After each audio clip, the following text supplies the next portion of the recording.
Landscape Photography World, the podcast for everyone passionate about landscape photography. I'm Grant Swinburne and I'll be your host on this show, talking to landscape photographers about their motivations, likes and dislikes. This week I'm joined by the Outdoor Photography Alliance, Martha Montiel, Shanda Akin and Jeanie Sumrall-Ajero, as they introduce themselves and discuss their passion for landscape, nature and wildlife photography. They share insights into their backgrounds, the formation of the Outdoor Photo Alliance, and the significance of their upcoming conference in Estes Park, Colorado. Learn about their creative processes, how their environments influence their work, and their thoughts on the future of photography in society. Discover how personal experiences and community interaction have shaped their photographic endeavours. I hope you enjoy the show. G'day Martha, Shandy and Jeanie. How are you going? We're great. Good. How are you? We're great. Hi, Grant. Thank you. Yeah, Thanks for very having good, us. very good. I've got you all here together because you're part of the Outdoor Photo Alliance, and I want to talk a little bit about that later. But why don't we just go through each of you and give us a quick introduction as to who you are? So do you want to start, Martha or Shandy or Sure. Jeanie? Yeah. My name is Martha. I'm a landscape and nature and sometimes wildlife photographer. I live in Colorado, and I was born in Mexico City, so I have like an accent. But yeah, it's just landscape, wildlife, nature photographer. Fantastic. Go ahead, Shanda. Hi, I'm Shanda Akin and I'm from Durango, Colorado. I primarily photograph landscapes and nature, but I will dip my toes a little bit into a variety of some other things. I've been doing it more seriously for about the last 3 years, but I've had a love of photography for a really long time. I was in the Air Force for 25 years, and so that's really where I picked up photography and kept my camera with me. Then I retired and got to come back here to Durango and pursuing a degree in photography at the Academy of Art University. It's a Master's of Arts degree. Okay. Trying to get a little bit into more creativity in my own style. And Nice. And I'm Jeanie Sumrall-Ajero, and I live outside of Fort Collins, Colorado. We are all Colorado people, and that's one of the reasons we got together for the Outdoor Photo Alliance. But I do photography for the love of it. I started seriously looking at it got into it in about 2016. And yeah, I would say that was a renaissance for me. I had burned out of a job and I was looking for something to get me out of the burnout, and photography was it. I love nature photography of pretty much all kinds. I really love my local landscape and I focus a lot on that. And I'm a volunteer photographer for our county natural resources. Cool. So taking pictures of the local area to help promote good stewardship and just the beauty that we have around us. Fantastic. Let's talk a little bit about the Outdoor Photo Alliance. What is it? Who's it for? Why did you start it? Go ahead. Shanda is our fearless leader. Okay. okay. It stemmed from, so basically the Outdoor Photo Alliance was founded to empower connection and growth among those with an affinity for outdoor photography. Any kind of person, any kind of photography that's outdoor, landscapes, nature, wildlife, et cetera, et cetera. So it covers a whole gambit. And we wanted to just make a space that we can help lift each other as photographers up. It really helps us and other photographers. We're working together, recognizing each other, sharing the incredible things that other photographers are doing. It just shows us that we're really a whole community and a combined, connected community. Cool. And we decided conferences was a big piece of that because ourselves, Jeannie, Martha and I met at a conference, and we met another friend of ours, met her at dinner before the conference, actually, Bree Stockwell. And then she and Jeannie had connected through social media, and it ended up all that 6 of us got together and went photographing in White Sands. And it was such a wonderful experience to finally be able to connect with female photographers that we wanted to provide an opportunity for other female photographers. as females, we chose this one first because as females, there's actually about 50-50 as far as photography jobs, the female male split. So there's about 50% of females actually doing photography jobs, but a majority of those are portrait photographers. So there's a very small amount that are actually doing landscape. So I don't know the exact numbers. We're guessing maybe 20% or less. That might be a high estimate. So the problem is we don't have a lot of people to connect with, women to connect with, those to ask about advice or, hey, Sure. can you review my portfolio or just meet up together and go shoot, whatever that looks like. And so we wanted to provide an opportunity to help make that happen for other female photographers. Okay, fantastic. What Shanda was referring to, I don't think she kind of mentioned that, but it's like what we're focusing first is a women's photography conference in the winter in Estes Park, Colorado. Okay, sounds amazing. The impetus to actually start it, where did that come from? Was it just a discussion that you had, or was there something driving that discussion in behind it? It was the reason I called Shanda our fearless leader is that Shanda texted both Martha and I after we had our White Sands trip, and she says, "Hey, I came up with this idea. What do you think?" And we were both like, "Yeah, that sounds awesome. We're in." And that's all I it got him took, hooked really. before I told him what it really meant. Yeah. Before I really knew how much work was involved. And in terms of the work that's involved, what sort of things are you actually having to do now that you set up this alliance? So we started with this. So we did a survey before we even started anything to ask photographers, like if there was going to be a conference, what would they want to focus it on and what would they want to get out of it? And Sure. so we had a list of questions and a lot of people answered.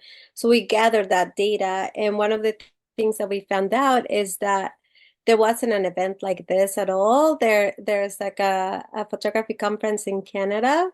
And there are other conferences that focus more in like portrait and wedding photography, but nothing about nature and landscape. Yeah. So we did a research, and then once we started, we created the alliance. So we made everything legal. We had contracts and things, and then we started working on venues. We went to research the area where we were gonna have the conference. We researched venues. We started talking to sponsors, but all this has been new to us. So we've been learning along the way, marketing, all that kind of. So it is a lot of work, but we love it. It Yeah. is fun most days. You wouldn't do it unless you loved it. Is Right. it a money-making venture as well, or is it purely voluntary and you're just doing it for the love of it? We hope so. Otherwise, we're going to be living in a tent under a bridge. The bottom line is because it's something we all feel is very beneficial, something that we have loved our relationship and we want to share that with others. And that's really the bottom line. I would say it's a passion project. Certainly, we would like to make money. We've been working our butts off, but it is absolutely a passion project that we believe so strongly in the benefit that we have had from knowing each other that we want that for others. Yeah, no, that's great. And in terms of what the conferences look like, what could somebody that attends the conference expect? Jeanie? Okay, I'll take it. So we've designed the actual talks throughout the day from about 9 to 4. We've asked the speakers to speak not as much on how-tos, but more inspirational and story-based, so that anybody of any level of photography will get something out of it. So a beginner will just be inspired by all the possibilities they see. Someone who's more advanced might be inspired by a certain type of photography that someone's doing. And then the area that we're in, Estes Park, Colorado, is right next to Rocky Mountain National Park, which is just beautiful in the winter. And there's lots of opportunities for photography before and after the conference, both mornings and evenings. And then should someone stay to choose to stay longer, they could also go into the park. We have lots of different areas identified. We don't have any workshops per se out in the field, I was but going we to certainly, ask that. but we are certainly, Photo walks and yeah, photo we're walks and encouraging guides. people to, we'll be organizing photo walks and that sort of thing, and places that people can go to get people out. And the first night will be a meet and greet kind of thing where we'll just have a dinner, and it'll be a chance for everybody to meet one another. Yeah, awesome. One more thing that people are going to get out of it, which is I think it's super valuable, is that we have asked our speakers to stay throughout like the conference. So the attendees will have access to these speakers and ask them questions or get some sort of like mentorship, or so that they'll have access to these amazing photographers throughout the conference. So that in itself is super valuable. So while they're not going to be how to, except for the last day, it's going to show how speakers are this successful and they manage to learn despite of different things or blocks or whatever, and how they see the world and how do they photograph and why they do it. So it's going to be, they're going to get a lot out of this conference. And we chose these speakers partly because they are all very approachable, very open, and it's really a safe place. So if a brand new person, it's kind of intimidating using all your camera equipment, and where do you go and how do you learn and what do you do? So a beginning person can go to this conference and they can sit right next to one of our photographers, Jen Walton, and say, how did you do it? How did you get into it? How did you start? And our speakers are very open. They're looking for that type of conversation to have with these other women. And so it's very open, very safe place to go. Plus, when I call them resources. And what I mean by that is when we learn photography and landscape photography as Grant, there's no like path. This is how you do it.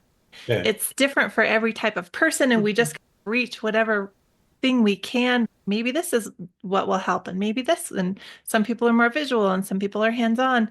And so this will allow other photographers to actually meet these amazing photographers and say, hey, oh gosh, I love this thing that Victoria Hawk has going on. I would love to be a part of that workshop, or I would like to reach out to Michelle Sons and get some of her mentorship. She has mentorship programs. Yeah. And they're varying different levels. So maybe somebody's not quite as much of a beginner as they are building a portfolio, and they can have Michelle review their portfolio for them.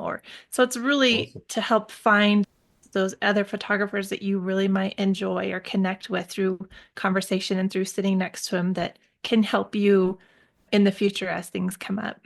Yeah, I think that's going to be a massive value add for the attendees. The conversations that I've had one-on-one through the podcast, but also other events that I've attended with photographers have been invaluable to me. And I know in talking to either clients of mine or people that are wanting to learn photography that I've spoken to, having access to somebody makes a massive difference to being able to ask the questions that you really want. As you say, it can go way beyond just the how did you do that? Yeah, you're exposed to so much, and you will have all this knowledge available to you. Yeah, it's immeasurable. Yeah. So for people that want to attend, are their spaces still available? Are they able to get into the conference? When is it? What date, etc.? Shanda. Anyone. It's in February, the 6th through the 9th of 2025. It's in Estes Park, Colorado. And it's our website is theoutdoorphotoalliance.com. It's really easy to find if you Google it. So when you Google Outdoor Photo Alliance, you'll find our website and you'll find our social medias. It has a lot of information on the conference just right there. Our venue is really incredible. It has fireplaces that you can warm up afterwards. One of my favorite things after winter photography is warming up by a fireplace. So It's got some wonderful amenities. So it's a great place to stay. But a lot of information. It has the topics that the speakers are going to speak about. And somebody can subscribe and get a $100 off discount off of the ticket purchase. And what else? Did I hit everything? We still have tickets available. We do have tickets available. Expire December 31st. After that, it's full price. Yep. We do have a lot of sponsors that have donated an immense amount of really good stuff, not just like cheapo stuff, but we have tripods, we have inserts for camera bags, we have clips. So we have a lot of giveaways. Maven filters and prints and oh yeah, it's awesome. We've had a lot of support from the industry, and we really appreciate that. Yeah, that always makes a big difference too. Yeah. Yeah. So I want to speak to each of you a little bit more about your own individual journeys and where you've come from and how, I guess, other photographers have inspired you. I guess I've got a bunch of questions that I'd love to ask, and if you don't mind, we'll just ask the question and then go one, two, three. I don't know which order you want to go in, Okay. but we can just go from there. What motivates you creatively? Trying to think narrowly. There's so many things that motivate me creativity. Like, where do you start? Which one do you, that's a big question. Yeah, I love being outdoors. And that kind of drives everything else in a way. I've been deployed to many different places that were not so beautiful. And growing up in Colorado in the mountains, that's what I love. It's part of my soul. And so for me, when I was in Afghanistan or Qatar or Kuwait, wherever it was just getting out to see the sunset or the sunrise or at the Celestial Mountains in Kyrgyzstan. Just no matter where you are, it's getting outdoors to catch that breath of air. And then somehow the creativity comes from there. Yeah, sure. I think for me, is I think it's capturing the essence of a place.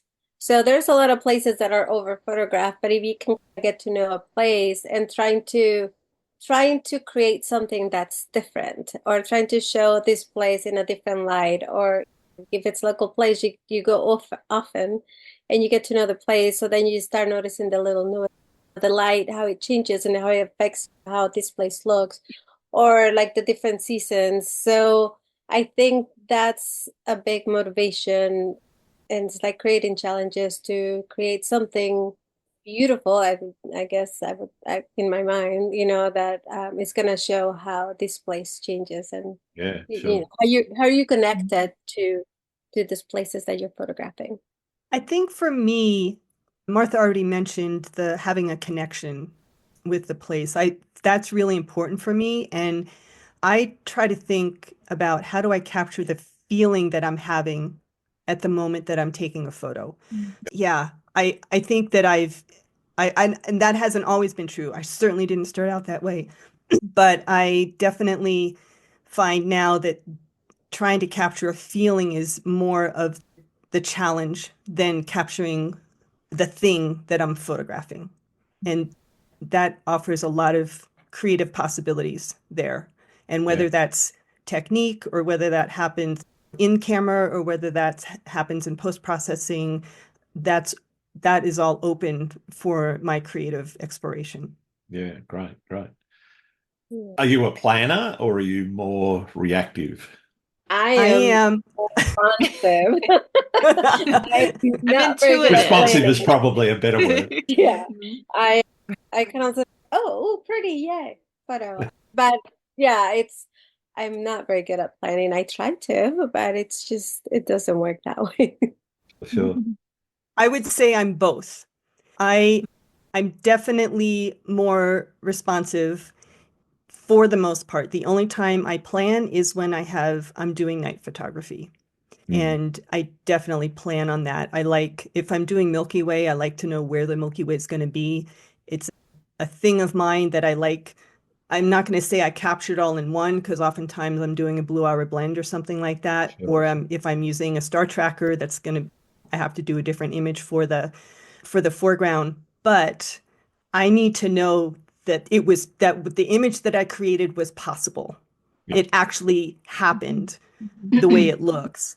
There was one time I was doing a pano. Oh my gosh.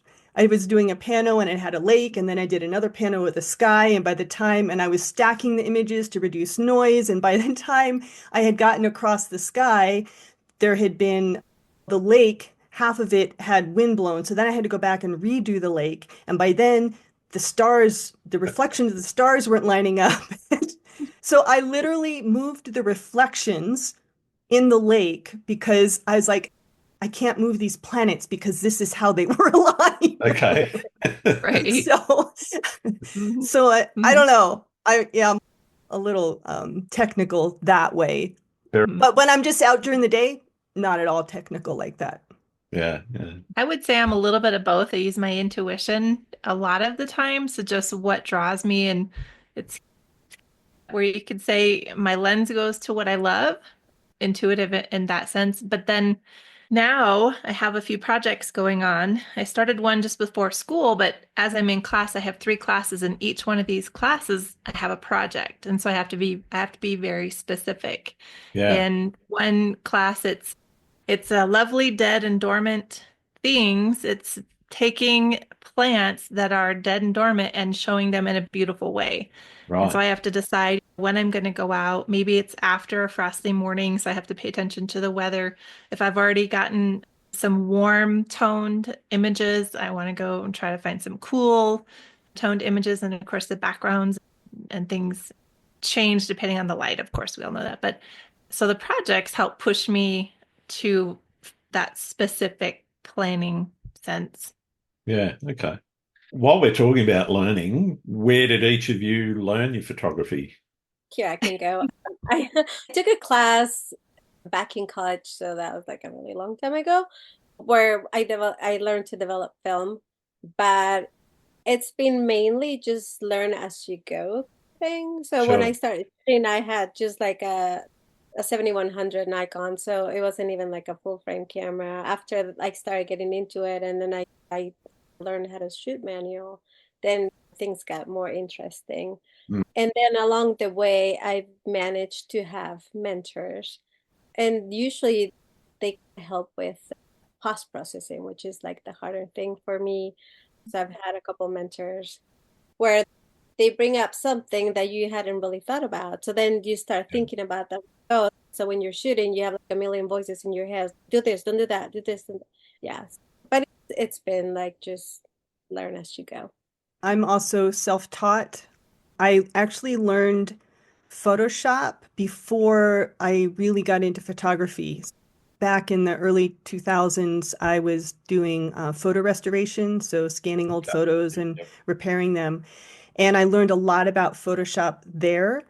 And I enjoyed photography at the time, but I wouldn't call myself serious about it. So when I picked photography back up in 2016, I already had the post-processing knowledge. And Yeah, certainly I've learned that as I've gone. My mom was a photographer, amateur photographer, and so I would go out a lot with her and she would share tips with me. And the rest of it's been self-taught through YouTube and buying a lot of different tutorials from photographers that I respect and enjoy their work. yeah. Awesome. Well, Awesome. I was in Clovis, New Mexico at the time, Mhm. and I took this class, and it was the basic digital photography class, but it talked about the pillars of light and how to use your camera in manual mode. And from there, I just played. I had to deploy and then move several times, so I couldn't stick with that learning process. Yeah, So I played with it, and I discovered long exposure really quickly doing photographs at night of the city and moving cars and lights. And I loved it. And so that was instantly probably it was my first love and still is my first love. And I just played. I took the camera everywhere I went with me. I played and tried and failed and tried. And it wasn't until I took one course, trying to remember what it's called, Offbeat, that Paul Ziska, Dave Brocha, and Victoria Hawk had put together some years ago. And then I took a few workshops. I went to I went on a workshop with Kath Samard and Tyler Leckie yep, in Argentina and Wow. absolutely loved it. That was really a game changer. And it was just even little things. When Tyler actually had the same camera and he said, "Oh, did you know?" And I had just bought my Nikon's Z7 mirrorless. And yep. he said, "Oh, did you know you could do this?" And "Oh, did you know it did this?" And it was simple things, but just to have him go, "Oh, did you know this?" And did you know that was really helpful. And then I did a couple more here locally that were a little bit more in depth. And then beyond that, it was YouTube and just researching some things that I would like to do. And then books. I love books. I love printed matter. And so I have a whole bunch of books that I've invested in and read most of them. I've got quite a few hundred books that You might have a few, huh? Yeah. But like what Everything Shanda behind me's been read. I've got a pile in another cabinet. That's my to read cabinet. Wow. That's pretty impressive. It is. Yeah. I've had a lot of time to do it. That's good. So you're a wealth of knowledge. Oh, I don't know about that. But you know what, how Shanda was saying that she was with Tyler Lickey, and then he showed her how you can do this with your camera. That's one of the things that we were saying with speakers at the conference. They can just Sure. get it's like that. It's Yeah, so it makes a massive difference. Yeah. I'm interested in whether or not people feel that they're trying to tell stories with their images. What are you trying to communicate with your work? What is it that you're trying to tell people? I think for me, I'm not really thinking about a story in a single image per se, Sure. but I am starting to think about how do I tell a story with a series of images. And some of that is because of the work that I do for the county that I live in, taking pictures like if they have a particular project that they're working on, how can I take pictures that tell tell the story of that project, whether it's trail building or removing a fence line on a new property or disadvantaged population going out on a hike in the wilderness when they don't normally do that. Telling the story of that is I really enjoy, and I do that through having multiple photos, usually between 6 and 10. Yeah. Is what the county asked for, but I've started to think like that then in my own work as well. I was gonna say, yeah, I think that's where you see the value of projects. For me, it's not always.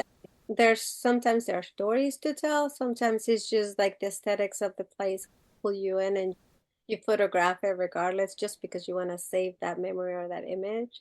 Mm. But there's definitely times where there's a story or a story develops while you're taking a photo. Mm-hmm. And then that's when you combine the two. Like I was thinking of when we were in New Mexico and I was going through some personal stuff and we were photographing a storm, and immediately that I connected my inner feelings to what was happening around me. So it might not tell a story for anybody else, but it was telling the story of how I was struggling with whatever was going on at the time.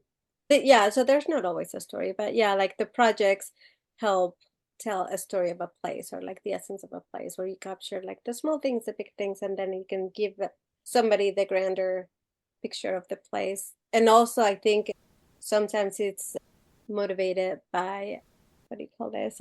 Just trying to protect the place. Conservation. I was blanking out.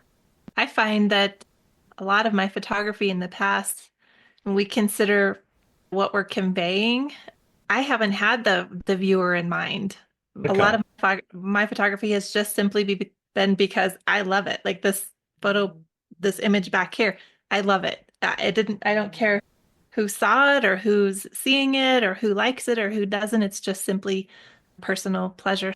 For me, it resembles something, a place that, like Martha was talking about, a mood or a place or a memory or some point that I was at in life. And I realized that a lot of my photography is like that. Yeah. It's because I love it and it's for me. But yeah, at other times, you think about moods and expressions. For me, when I see photographs that I connect with, it's more because I feel an emotion or a mood more than a narrative or a story. Sure. So I think they're more mood and emotion than narration overall. That's not a definitive answer, but Jeanie was talking about one image might be an idea, but a whole series is a concept. And so sometimes you put one together or you see a whole bunch. If you look at a book, somebody that puts a book together, their whole book might have a narration or a story, but the images have moods and feelings. Yeah, I resonate with that because most of my work is about feeling, whether or not I'm trying to convey that feeling to somebody else or if it's just trying to capture the feeling that I had when I was there. It really is about the feeling more than trying to tell a story necessarily. That said, as you said, projects give you greater scope to weave a narrative Mhm. around the work that you've done within that theme. But don't you find that when you are trying to convey a feeling or when you're connected to whatever you're photographing, it somehow, even though you don't spell it out, it kind of resonates more with the viewer because you have the connection with that image Oh, or that. absolutely. Yes, So absolutely. somehow, even if you don't spell it out, it kind of with your viewer and they're able to feel that image more to see it. Yeah. Yeah. Even if they have a different feeling, if they Yeah. get a different feeling from it, but the fact that you put feeling into it means that it transmits through the image, I think. Yeah. Yeah. Mhm. It feels more genuine rather than just an image. Like Mhm. you can feel like that's a genuine image that was created with emotion. Yeah. Yeah. Where do you sit in terms of intentional photography? And by that, actually going out from the point of saying, okay, I'm going to go out today, I'm going to take some photos, I'm going to look for things that interest me, and they may be things that you're just responding to in the moment. But in terms of that intent to convey a particular emotion because you're feeling that at the time that you're Mm. going out and taking the image. Where do you sit with that sort of concept? I think I can answer. For me, when I was starting out, it was more driven that way. Now, I think I've learned that I will go out with my camera, whether I capture something or not. It doesn't Mhm. really matter, just because I think we all love being outdoors. So just the fact Sure. that you're outside enjoying nature or being around, it's enough. But when I started, it was more like I gotta go and photograph, and then you put pressure on yourself to create something where it's not necessarily, it doesn't always happen just because you're not in charge of how the weather is or how the light is or Yeah. so. I think having an expectation can be complicated. And we all went to Death Valley and Lone Pine, and then I went on to Big Sur earlier this year, us girls and a few of our other girls. And I'm in the middle of Death Valley in Mesquite Sand Dunes, and I just had this weight that I put on myself, this expectation to deliver. And it Mm. wasn't because I had a client or a customer or I had anybody expecting anything at all from me, except for we were just there to photograph and have a good time. But I had this weird expectation that I had to come up with something. I Yeah. had to, and it had to be brilliant, and it was the weirdest thing. I'd never been there before. I have not been there since. And it carried over from there just a little bit into Lone Pine, and it was finally in Big Sur when I let it go. But it just this weird pressure. So this Mm. going into I have to take pictures or I have to make something, have to create something just didn't work. And at one point in time, we were all out photographing. It was beautiful.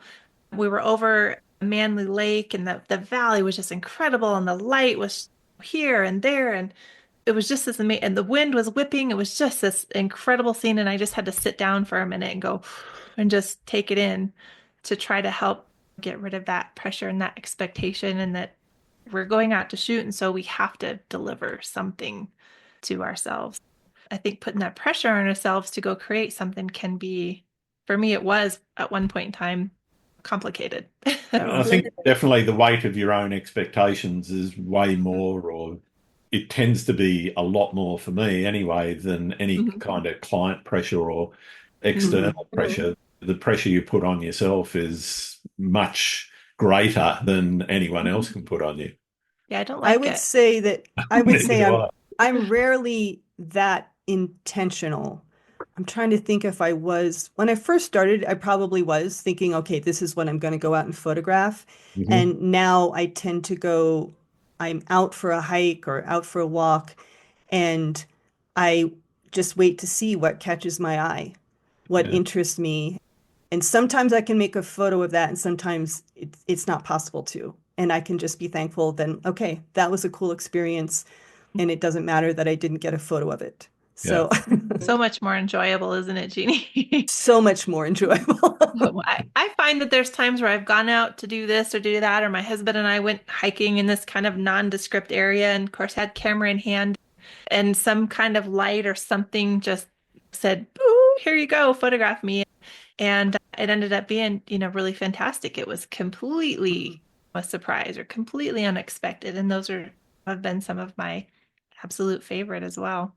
Yeah, yeah. Or when you're about and you don't have your camera and there's like amazing line, you're like, I just gotta enjoy it because that's Yep. it. But I was gonna say you also, I think it's different when you are, say, if you're leading a workshop, because then Oh, definitely. Yeah. you have your clients and they're like, you want them to have the best opportunities to photograph, Mhm. and then it's not like you can control the weather, but then that's like an additional pressure. You're not worried about yourself, but you want them to walk out with something. Yeah, yeah, yeah. I think one of the things that surprises me the most in terms of that pressure is over time, I've learnt to let go of a lot of it.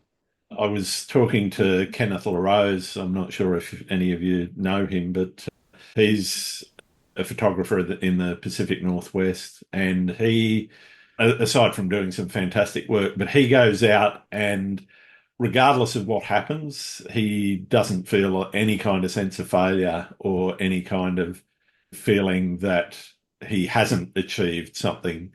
And the reason he's doing that is because he's going out without expectations and going out without that added pressure on himself. And the way that he's actually doing that up front in terms of what he's thinking about before he goes out to take photos is to really just consider, okay, I'm going out, whatever happens.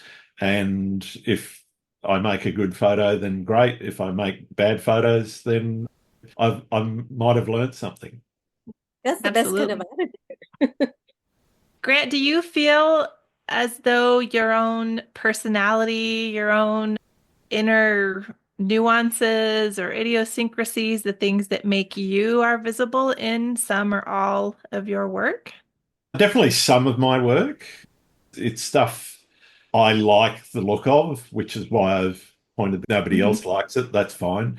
I've Mm-hmm. kind of let go of a lot of the pressure from social media and say, if a photo, I've recently just got back from a trip to Broken Hill, which is probably a fairly remote part of the state that I'm in, New South Wales. It's far western New South Wales, and basically as far west as you can go before crossing the border into South Australia. It's desert, but its landscapes are not what you typically think. It's not sand dunes, though there are sand dunes. It's not cacti or anything like that. There's flat plains in places, there's hills in places. It's a very varied landscape, and it was something that I commented to my wife on the way there was over every rise that you went on the road, you came into a kind of microclimate and micro ecosystem. Each rise that you went over gave you something different. And to me, that is really interesting, and seeing the world in that way. Each little part that you go to has these little nuances that are very different, is something that I've tried to express. Have those images gone mad on social media? No, I don't care. That's not what it's about. It's about, did I find Yeah. something that interested me? I spent hours looking around dead trees in lakes and photos of that, and I've popped a bunch of those up. They're some of my favourite ones, but I also spent hours scrambling around on in and around the hills around Broken Hill and looking for little things, finding quartz reefs that are exposed out of the top of the hill, for example, Wow. at sunrise, and the way the light played on that. It was just amazing. And whether or not anyone likes it, I don't care. You lit up there talking about it, so it's obviously something you Exactly. enjoy. And that's the Yes. thing, is that in terms of what I'm trying to express, these are the things that I've gone out at silly o'clock to look at the sun come up. And sometimes I point the camera the opposite direction because that's more interesting. That's the thing that I'm trying to convey is, and I hope that sort of comes out in my work. And I'm interested if that's how you also feel about your own work as well. I would say for me, for sure, yes. I was on a workshop once in Moab, the Moab, Utah area in Canyonlands, and we went out for a sunrise shoot. And the light was just doing nothing for me. It was really hazy, and I'm like, and I did exactly what you just said. I turned around and I took pictures of really interesting sandstone formations, or just lines in the rock. That's what I love fascinated a me rock. that morning. Yeah, Mhm. I exactly. love rocks. Just leave me with this rock. I'll be here for an hour. You find like something that people have gotten asked, oh, is there like an animal? Or something? I'm like, no, I'm just photographing this plant. They're like, oh, okay. But this is what I like. It's not for But everyone. That's it. yeah, yeah. And again, like you said, I don't care. This is what I like. But yeah, I think when you start probably, and when I think it's the doings of social media, you get sucked into this kind of like black hole, because when I started, I was posting whatever and it was like pretty bad. But then you start getting attention, and then when your photography improves, then you capture the attention of the people that you admire. So you're like, oh, I'm doing something right. So then you start trying to go more for that. And then we all know we have a love-hate relationship with social media. Then you plummet as, what am I doing? I'm not doing right. So once you let go of that, and then you start photographing, like you said, like things that you like, then you don't really care Yeah. if people like it or not. Yeah, so I interviewed Hans Strand a few months ago, for example, and doing that was amazing. He's an amazing photographer, one that I've looked up to for a long time. Mhm. One like and a comment from him on one of my images is worth more than a million likes from just who's passing and scrolling and Interesting. whatever. You're quite right. That validation by somebody that you admire and somebody that you are looking up to in the industry is definitely worth way more than just the general scrollers that In might. general, yeah. Yeah, I've done a little test before where like I did a photo, and then just the way I edited and posted. And then I did the same photo where I just went crazy with the sliders and the color. And then Oversaturated. yeah, and then I asked I know people which like, one worked. yeah, it's like, yeah, exactly. For some reason, the general public love that ugly photo with this crazy colors. So Yeah. it's like you can't do it. So yeah, once you start getting the attention of the people that you admire, then you're like, oh my God, I'm doing something right. And that's kind of like a feeling. But even then, I still photograph whatever I like. Yeah. Yeah. I discovered doing art fairs, and I didn't realize this at first. The first time you do an art fair or a show or exhibit or something, you have no idea what to put out there. What are people going to like? I like this. I like this. I like that. Maybe they'll like this. Maybe like you just have no idea. And it's my third year now. And the stuff that sells that the general public here, we're a tourist area. People, it's very Sure. beautiful here. They love the iconic shots. They love those ones they connect with, they see, that's what sells. I'll put out some of my more artistic things that I love, and those don't necessarily sell. Every Yeah. now and then they'll sell. And what's interesting is this last show, for example, these two older gals, I would say 60s age, they collected a couple of prints and a couple of cards that had more abstract work and a little bit more expressive. And they brought those up to me, and I said, do you have an artistic background? And they said, oh yeah, we're painters, we're blah, blah, blah, blah, blah. So the people that connect with that sort of imagery are people that are more artistic or have an artistic background, Yeah. whereas the general public, non-photographers, they connect with that iconic stuff that they're used to seeing. So I think that taught me to really understand the difference between those two. And so then when I go somewhere or I approach something, I know a little bit more, okay, we're going to go with this or we're going to go with this. But it took me a couple years to figure that out. And same thing, like we were just talking about in social media, those iconic images might get a bunch of likes, but it's one or two or three of those other ones that are really unique and mean something to you, that when they get that one comment, it's, yeah, or that one person, that artistic person who really loves it, that means a lot. Yeah, definitely. Definitely. I'm interested in the nexus between where people live and how they shoot. it obviously impacts what they shoot because Mhm. what you've got is what you've got. I'm interested in how where you live has actually influenced the way that you shoot, the style that you put into your images. Do you think it has at all or not? And if so, in what way? I think it has to have almost for me, especially since I do enjoy photographing my local area, but a lot of the year it's very dry here. It's not green at all. So the grass will be green.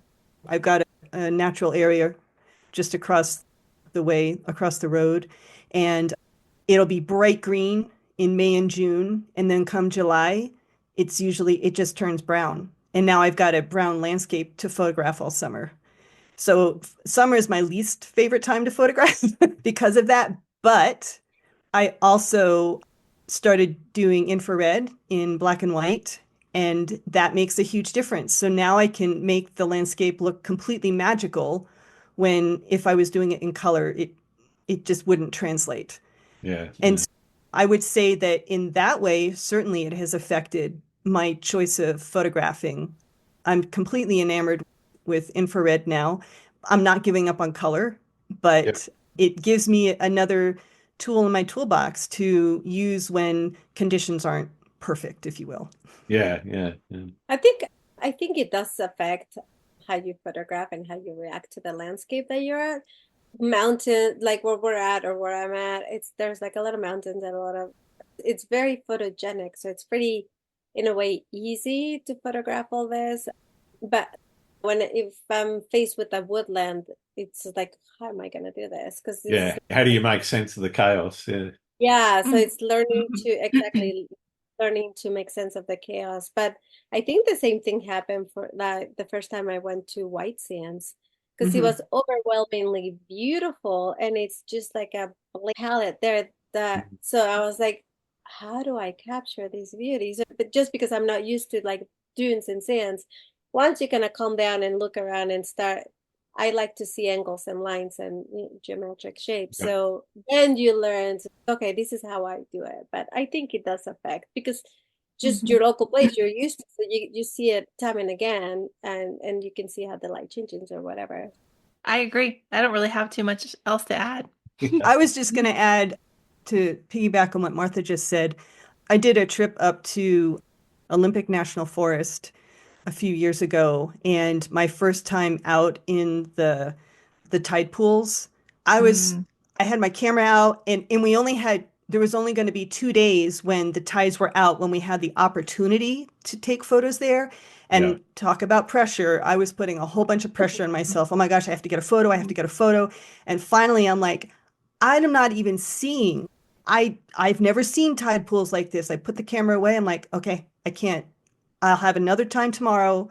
But yeah. right now, I just need to experience this because the tide's not out for very long and I don't even know what I'm looking at right now. that's a good example. I actually felt that way in Big Sur earlier this year. It was incredible and beautiful and awesome. And I wanted to do long exposure, which I loved, but I just was in awe of everything and Hmm. the difference. Hmm. Yeah, yeah. Yeah. I've got to agree, going into the desert and photographing around Broken Hill and Menindee and some of the places there, yes, some of the techniques were similar, but I also found that my usual sort of style of longer exposures and whatever didn't necessarily work as well because you had movement of foliage and whatever. And so I had to Hmm. rethink a little bit about how I shot.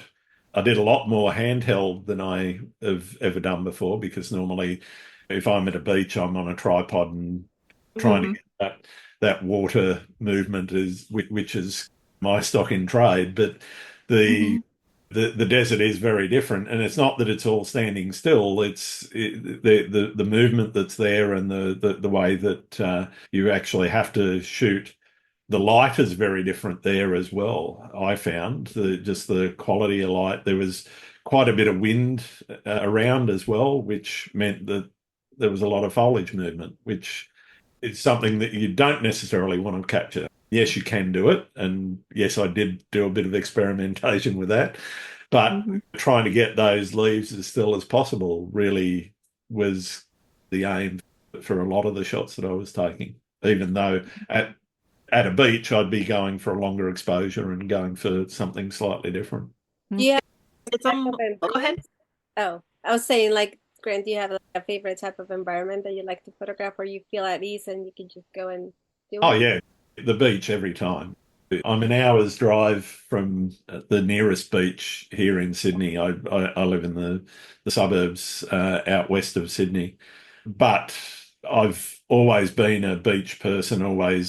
I used to surf years ago when I had knees that worked, and it was where I grew up at the beach, grew up around the rock pools around Sydney, and that environment is just that's my happy place, standing knee Yeah. deep on a rock shelf with the waves moving around me. That's where I love to be. Yeah. I feel like Yeah. you can get into something like that and it can feel, and you're used to using a tripod and it feels almost uncomfortable and unnatural to pull your camera off and Yeah, start absolutely.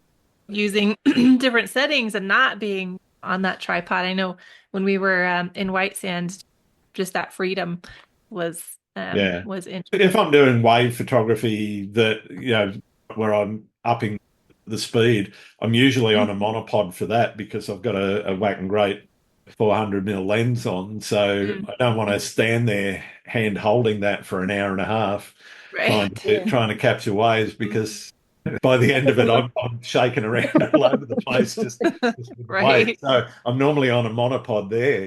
So even those sorts of shots are completely different to where I am normally. You mentioned one of the earlier questions was a big question. I've got probably one of the biggest questions. Where do you see photography in society? Wow. You mean with the AI? As you want. What do you see as photography's place in society? I see it in two ways. I've thought a little bit about this. I see it in two ways. I see almost a split. I see people who are really going to grab onto this IA, the NFTs, the IA. It makes some things easier. It makes marketing easier. It makes companies be able to create their own content easier, and that is going to continue to grow. But then I see this other piece coming back around to genuine photography. The AI, while it makes things easier for processes and this and that, it doesn't include the person. Whereas I think genuine photography, actual printed matter, certified images, originals, I think that's going to come back. And part of me feels like it already is, like people are already asking for that. But I'm seeing more young people with 4x5 cameras and film cameras because people are looking for the nostalgia as we're advancing and we're progressing and moving forward as a country. I think there's a lot of us, especially in the Gen Z and the millennials who want to reach back into that nostalgic record players and film cameras and actual printed material with the person who told the story and signed it. So the IA will be great. And I think it's important for us to learn about it and know it and understand it, whether we use it or not. It's up to us. But I do see the desire for actual printed matter continuing. I don't think that's ever going to go away. And it may even increase the desire for it. Yeah. I think that what I have found, like I said, I do photography for the love of it. And what I have found is that when I share photos on social media, first of all, most of my friends, if you will, the people that follow me, I made from my previous career. And so, yes, I certainly have plenty of photographers following me, but when I'm thinking of the response that I get from people, invariably it's the people that were from my previous career. And so when they see my images, and that was a creative career, don't get me wrong, but when they see my images, I think that they see me in them because I can't tell you how many times someone will thank me for sharing the photo. Yeah. It made my day, or I really appreciate seeing what you're up to, and so I think that the genuineness of a photo, I feel like it's an extension of me. I put myself into it.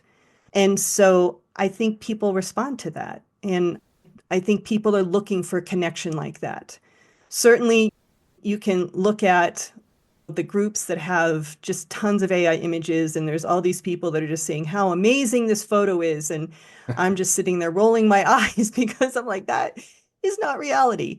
But in my immediate circle, I think people really appreciate the genuineness that I put into my photos. Yeah. I saw a classic one of those. It was actually a series of images, and it was actually in the text, if you read what they said, was there was no Photoshop, which is probably true. They just popped it out of the AI engine. And it was cloud, some particular type of cloud over Iceland, and all these multicolored sort of rainbow colored clouds.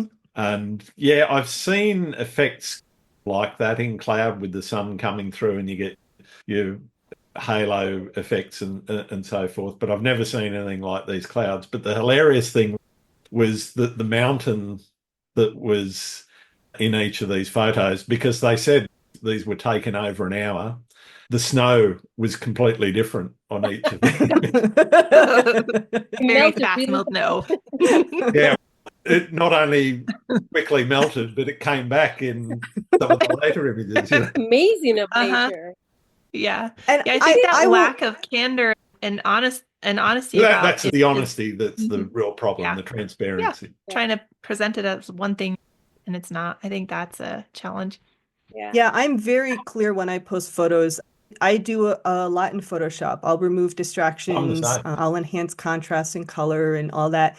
But I always talk about my creative process when I post it, because that's part of it for me. And because most of my friends are creatives themselves, they appreciate my thought process and me sharing that. So I've been encouraged to continue doing that. I just have like a quick answer. I don't think photography is going anywhere, because like we said before, and like you said, there's always going to be that connection part where people actually identify with places and stuff. And you cannot create weddings or portraits or capture the memories in life with AI. So I don't think photography is going anywhere. Yeah. Plus the love of being outdoors and capturing it. Like people want that. You don't want to sit at a computer and type a command and give me a photo of this. What's the fun of that? Yeah. It holds no interest to me at whatsoever. I'm much more about getting outside and enjoying the experience. And I know I'm certainly going to do that regardless of what happens in the industry. Yeah, exactly. For sure. I guess for stock photos, there might be a place where people are going to lose their jobs, because then, definitely. Yeah. There's already marketing departments that are doing fashion and doing product shots or commercial. Whatever. Yeah, that commercial photography is definitely at risk. I think that's probably more at the lower end, though, rather than the high end. If you want a high end fashion shoot or a high end product shoot, then you're still going to have to get a photographer in, because the AI is still not quite there.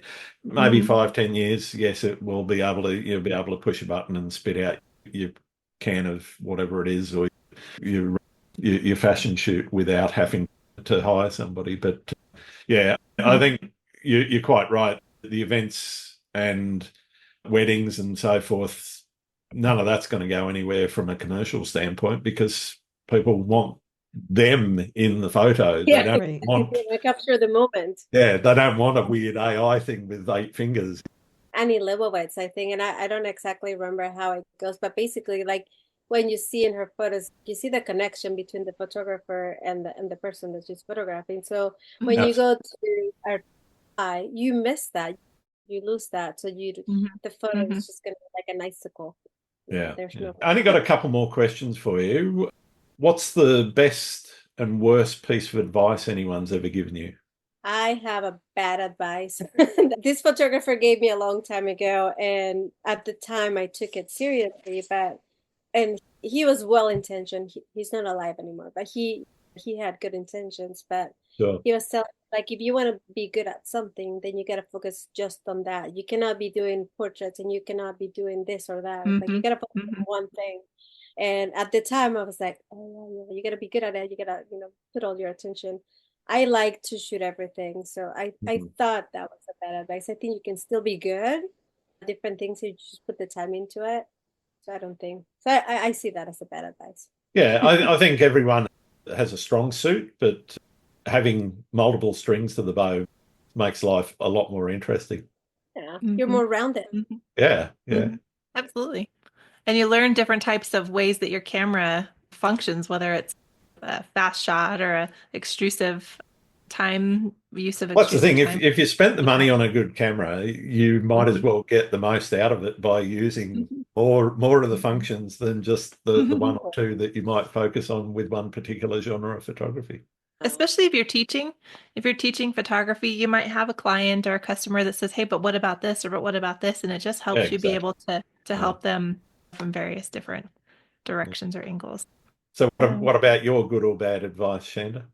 I haven't really had much advice. Just one way in the beginning was that to pick an aesthetic and stick with it so that you're identifiable.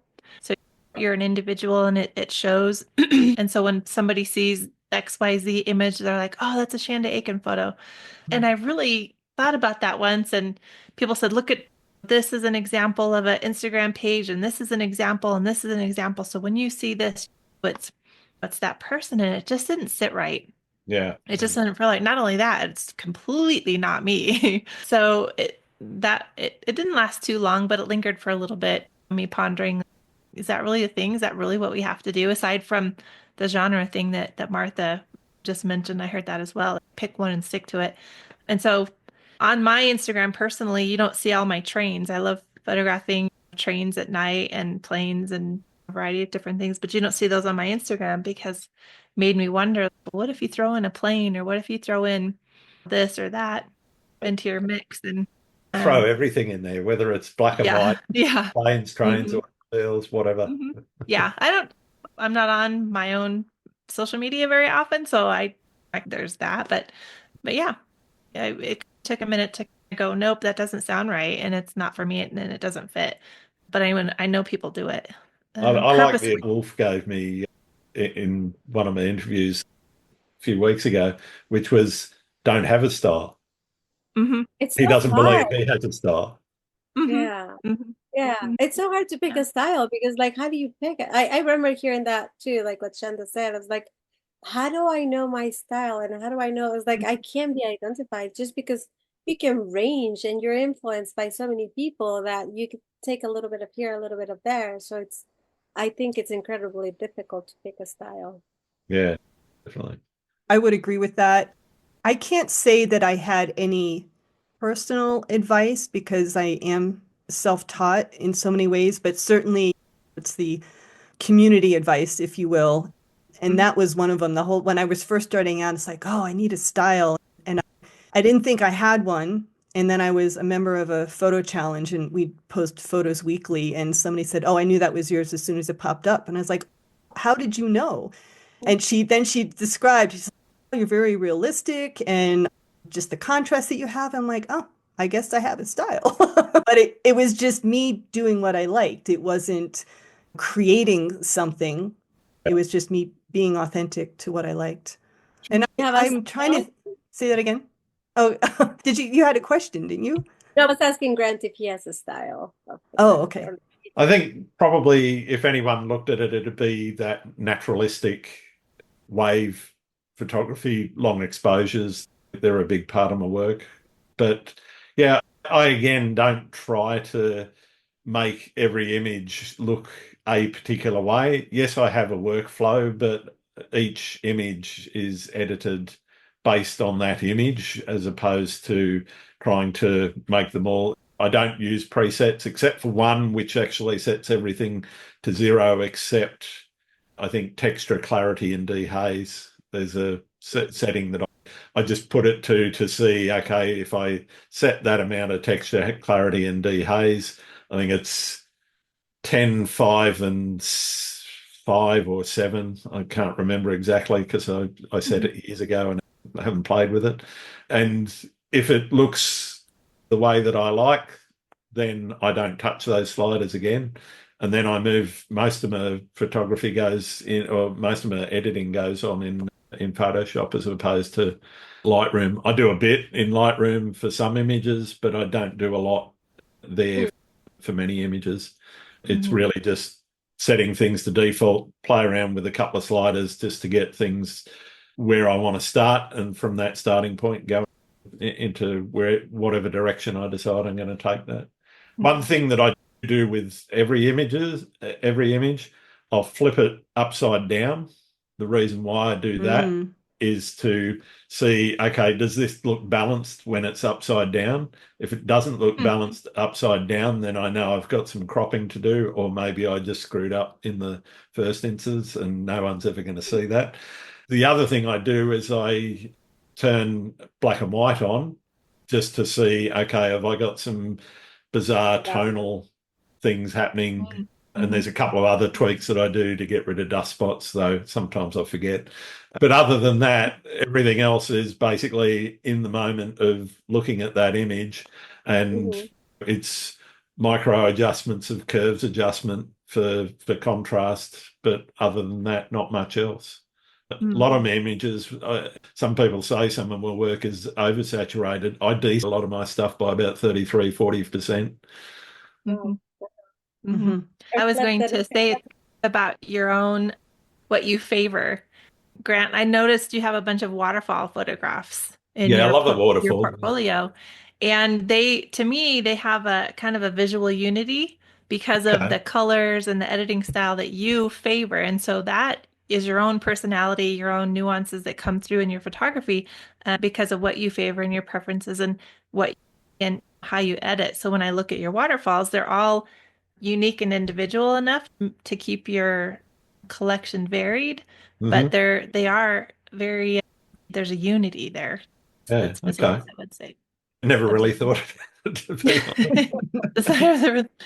I was looking at some of your work, and of course, I love waterfalls. I'm like, ooh, let's look at some of these waterfalls. I don't mind a waterfall, and I'm really lucky where I live. There's I could probably drive within 2 hours. There'd be more than 150 different waterfalls that I could go and hit up. Wow. So, yeah, it's amazing. The bloom, some of them, there's one in particular there which I got, and I deliberately, again, intentional photography for me, I deliberately went there because it was raining and I knew that waterfall was actually flowing. Normally you go there when it's dry and there's a trickle. It just doesn't look very impressive. The little valley that it's in is gorgeous, but the actual waterfall is just not very impressive when there's no rain.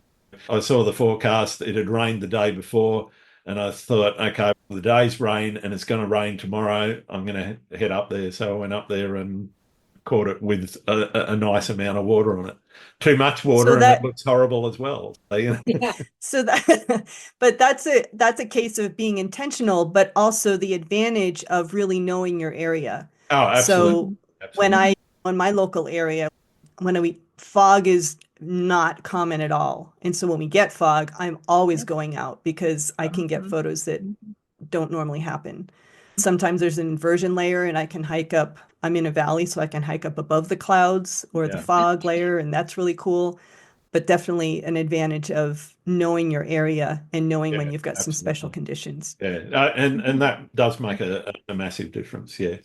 Okay, second last question, and I know you've got a list of people for me. Who do I need to talk to? Who do I need to have? Who do you need to talk to? This list is coming from our speakers that are going to be at the Women's Winter Conference. Again, February 6th to the 9th, 2025. And in Estes Park, Colorado. And Charlotte Gibb, who I think is already on your list. Yep. Sherry Mabe, who is an amazing infrared photographer. Suzanne Mathia, who is an Adobe certified instructor. Christy Odom is an Nikon ambassador and is a wildlife photographer. Michelle Sons, who is one of our friends that we were in White Sands with, and she does amazing work out on the East Coast and specializes, I would say, in fog. And she has a book on that. Jennifer Walton, who is a storm chaser, and she founded Girls Who Chase. Is that right? Yeah. Okay. Girls Who Chase. Dawn Wilson is another wildlife photographer, and Beth Young she's really interesting because she puts a lot of her work into healthcare facilities and believes in the power of imagery to help heal people. And I think you'd really have a fascinating conversation with her. Fantastic. Thank you very much. And the other ones you've already had. So yes, that is Sarah Marino, Franca Gabler, and Victoria Hack. Yeah, I've spoken to all of them. Yeah. All right, I've got one more question, and for many people, it's a really important issue in the photography community and society at large. Do you like pineapple on pizza? No. yes. I do. Yes. Okay, that's a real mixed bag. I love it in shish kebabs, but not pizza. Oh, okay. Yeah, I'm partial to it in a and hamburger. jalapenos. Yeah. Yeah, I was going to say pineapple and pepperoni. So yeah, same idea, Martha. The spicy Hawaiian. Yeah, Exactly. there you go. Exactly. Or the spicy Fantastic. Mexican. All right. Thank you so much for talking to me, ladies. It's been absolutely Thank wonderful you, Grant. getting to know you. I wish you well with the conference in February. I think it'll be an amazing event. And if anyone has the opportunity to get a ticket, go to the Outdoor Photo Alliance website and get yourself booked in. Where can people find the website and your own individual websites? I'll include all of these as links, obviously, in the show notes. So the conference Outdoor Photo Alliance .com is for the Outdoor Photo Alliance, obviously. My website is thedigitalgenie.com, and I'm also on Facebook. Fantastic. So yeah, Jeanie mentioned the website. Personal, it's Martha Montiel and it's the same for Instagram or Facebook. Thanks, Martha. Mine is shandaakin.com. If you just punch in my name, it'll come up. The one and only. It's nice having Instagram and Facebook. What's that? I said it's nice having a unique name, isn't it? Yeah, it's easy. Yeah. Well, thank you very much. It's been wonderful talking to you. Thank you so much. Thanks for having us. Appreciate it. It was fun. Thanks again for listening to Landscape Photography World. I hope you enjoyed the show, and keep listening because I'll be joined by some great guests in upcoming episodes. You can find my work in this podcast at grantswinburnphotography.com, along with prints, photography gear, and my 2025 calendar. I'm also on Vero, Twitter, YouTube, Instagram, Facebook, and Photo. Don't forget to like and subscribe. I'm Grant Swinburne. Hope to see you out shooting soon.